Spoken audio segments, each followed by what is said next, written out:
Nous sommes enfin dans l'année du dragon. Et l'année du dragon de bois. Depuis le 10, enfin dans la nuit du 9 au 10. La nouvelle lune, qui est aussi une nouvelle lune en Verseau. Alors déjà de base, la nouvelle lune en Verseau, elle est plutôt bien connue pour mettre en place des changements assez significatifs.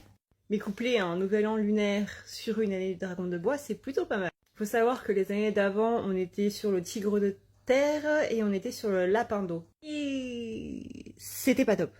L'année du lapin d'eau est une année qui est beaucoup au niveau de l'introspection. Tout ce qui va être le fait de faire son travail intérieur, le fait de se poser des questions, d'aller vers soi, etc., etc. Je pense que tout le monde l'a bien senti passer, ça. Je tiens à vous dire que ce coussin est absolument incroyable et exceptionnel. C'est l'incarnation de la volupté et de la douceur. Mais pour revenir sur notre cher zodiaque, il faut savoir que le dragon est le seul animal mythologique du zodiaque asiatique. Je dis asiatique parce qu'il n'y a pas que les Chinois. Les Vietnamiens ont aussi leur propre zodiaque qui est différent de celui de Chine. Alors c'est pas énormément différent, il y a juste 2-3 signes qui changent. Mais c'est comme dire que le nouvel an asiatique est le nouvel an chinois, alors qu'il n'y a pas que les Chinois. L'Asie ne se résume pas à la Chine. Les Coréens ont un nouvel an lunaire. Les Vietnamiens ont un nouvel an lunaire. C'est parce que les Chinois sont plus nombreux qu'on doit réduire ça à nouvel an chinois. Mais soit de passons. Donc ce dragon de bois, qu'est-ce qu'il va nous apporter ? Déjà, dans le basi, c'est-à-dire dans l'étude du zodiaque asiatique, le dragon est considéré comme le seul animal mythologique. Les autres, ça va être le rat, le lapin, le buffle, le cochon, le lièvre, etc., etc. Le dragon, dans la mythologie asiatique, c'est pas comme le dragon européen, c'est pas quelque chose, enfin, c'est pas un animal qui est très massif et il est pas comme Smaug, tu vois. C'est pas une créature qui va être agressive et qui va être très égotique.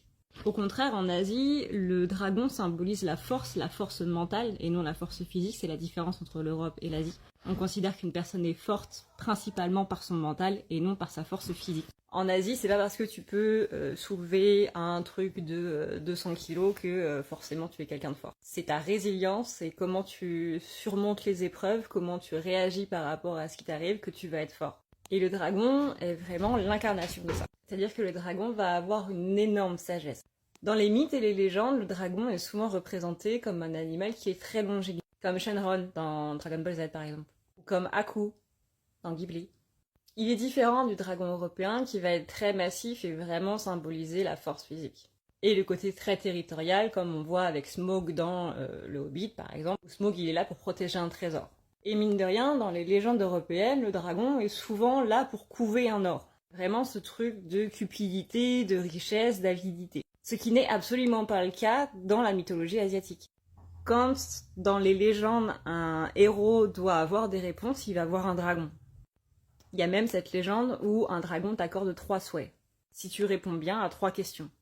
Et pas y répondre en mode individuel, mais plutôt y répondre en mode altruiste, pour penser par rapport au monde, et pas seulement par rapport à toi. Le dragon connaît la vérité, donc il saura si tu mens ou pas. Donc cette année du dragon de bois, elle va nous apporter quoi ? Parce que le bois, c'est l'expansion et c'est la créativité. Couplé, du coup, au monde un petit peu imaginaire, mythologique du dragon, avec sa sagesse, ces deux signes, enfin un signe et un élément plutôt, qui vont très très bien ensemble. On est sur une année qui va être très yang, qui va être dans des énergies masculines. La créativité symbolise le yin, donc le féminin. Mais le dragon est là pour mettre en place du coup cette énergie yang. Quand tu es dans les pensées et dans la créativité, tu es dans une énergie yin. Ça dépend quelle sorte de créativité, parce que vu comment sera la créativité, ce sera plus une énergie yang. Et c'est ça qui est très intéressant dans l'Asie, en fait, c'est que tout a son contraire, tout a son énergie yin et tout a son énergie yang. Et là, on est plus sur une énergie yin, couplée du coup avec le dragon qui est donc une énergie yang. C'est un peu compliqué tout ça, hein. Pour te résumer, en gros, on va avoir énormément de pensées, et ça c'est l'énergie yin, énormément de pensées du coup de créer des choses, de mettre en place de nouvelles choses, de se lancer au niveau de son auto-entreprise, au niveau de projet, au niveau peut-être de vente, de quoi que ce soit, de créer sa marque, etc., etc. Et le yang du coup, c'est ce qui va nous permettre de le mettre dans la matière. C'est ce qui va nous permettre de mettre cette énergie en place dans notre vie. Donc non seulement on va y penser, mais en plus on va avoir l'énergie pour avoir l'action de le mettre en place. Et ça, c'est très important. Parce que l'année dernière, on était sur une énergie yin.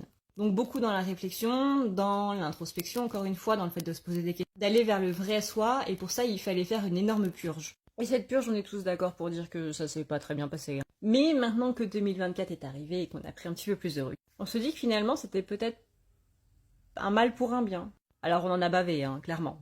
Mais est-ce que vous retourneriez à avant 2023? À la personne et aux réactions que vous aviez avant, à la vie que vous aviez avant. Si vous me dites non, c'est que le travail d'introspection est encore en train de se faire. Si vous me dites oui, eh bien félicitations, vous êtes prêts pour les enseignements de 2024. Donc beaucoup d'expansion, beaucoup de succès, notamment pour le rat, le coq et le singe, pour qui ça va être vraiment une excellente année.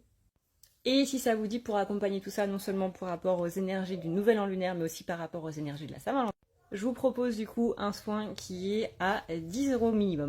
C'est vous qui choisissez le montant que vous voulez donner pour participer, sachant que le soin sera un replay. On va travailler du coup pour avoir la meilleure année possible, avec des manifestations et de la méditation. Et en plus, on va attirer du coup les énergies d'amour pour la Saint-Valentin. Donc 10 € minimum, c'est vous qui choisissez le montant, par Tipeee ou PayPal. N'oubliez pas, très important, je vous le dis toujours, de mettre votre adresse mail avec du coup la participation PayPal. Parce que avec les changements de confidentialité, je n'ai plus accès du coup à vos adresses mail, ce qui est normal. Et si vous voulez recevoir le lien, c'est mieux de la mettre. Si jamais vous avez oublié de mettre votre adresse PayPal, n'hésitez pas à aller sur le site anepaylirenu.com et du coup à me la donner. Et cette fois, le soin ne sera pas en replay pendant juste un mois, mais il sera en replay pendant toute l'année lunaire. C'est-à-dire jusqu'au prochain changement de signe de zodiaque. Qui peut? Merci Baoran. Est-ce que les enfants asiatiques ne sont pas les plus mignons du monde? Elle est venue me chercher parce que du coup, aujourd'hui, c'est le dernier jour du Tet. Le Tet ici, le nouvel an lunaire ici dure 3 jours. 3 jours de férié. Si c'est pas beau ça. Et durant le nouvel an lunaire, on dit que les ancêtres, du coup, ceux qui sont partis rejoignent en fait les cieux et qu'ils viennent, ils descendent sur terre pendant la fête du nouvel an pour nous accorder protection, bénédiction. Et donc du coup, c'est là où on fait un petit peu toutes les demandes. Et du coup, elle est venue me chercher pour me dire c'est l'heure d'aller manger, c'est l'heure d'aller prier. Parce qu'aujourd'hui étant le dernier jour, du coup, les ancêtres vont remonter au ciel. Je ferai une autre vidéo très vite. N'hésitez pas, du coup, si vous voulez participer, le soin sera disponible le 14 au soir. Vu que je rentre, du coup, et que j'aurai 12 heures, un petit peu plus, même 15 heures de vol dans les dents, il sera disponible le soir. J'ai fait des bisous à tous et check mon nom.